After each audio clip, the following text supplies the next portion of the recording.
करबे कतको कर अपमान करबे तब ले माता है जन उसने पुत्र रहीस कथी औ ओला पट पालन पोषण करिस गए एक जन बेटा है माता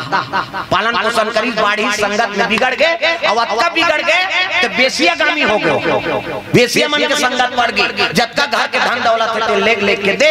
है नहीं बेसिया मन कर लुटा गए कहीं नहीं है घर में दौलत की केहल लग गया बड़ प्रेम करता था मन लगा तो ओ वेसिया मन कहते हां तो एक काम करते हमल प्रेम करत होबे नी तात तोर महतारी कलेजा नान बे जा प्रेम से बोल दुर्गा मैया की जय वो काम में अत्काम ना हो गए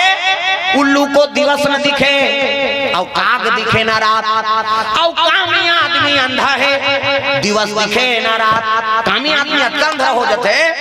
उल्लू दिन मान नहीं दिखे न कौवाला रात कर नहीं दिखे और कामी आदमी अंधा है बोला दिन मान दिखे न बहु बेटी दिखे न नाता गोता दिखे देख वो बेसिया मन के बात मान के कैसे करत है ते तो मां कलेजा नानता हम बतियाबो हमला प्रेम करत होबे कहि डोकरी सुते रहेगा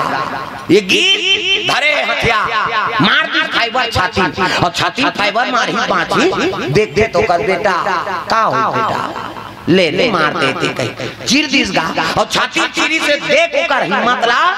छाती चीर दिस ओपन मां कलेजल धर और कलेजल धर के भाई मारे बार मार दारी लेकिन कलेजल धरे बार कलेजा चाहिए तो रोका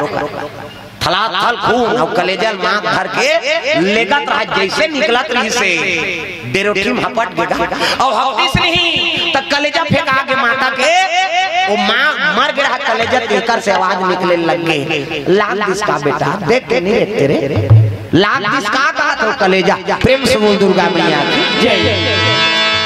प्रहार करे आज कलेजा हा मोला मुलकारा ते मोर गिरा तेला आवाज देते लाग इसका बेटा देख के नहीं रेंगेगा ऐसे चीज नहीं तब तो पुत्र के हाल का होई सो मार तो दादा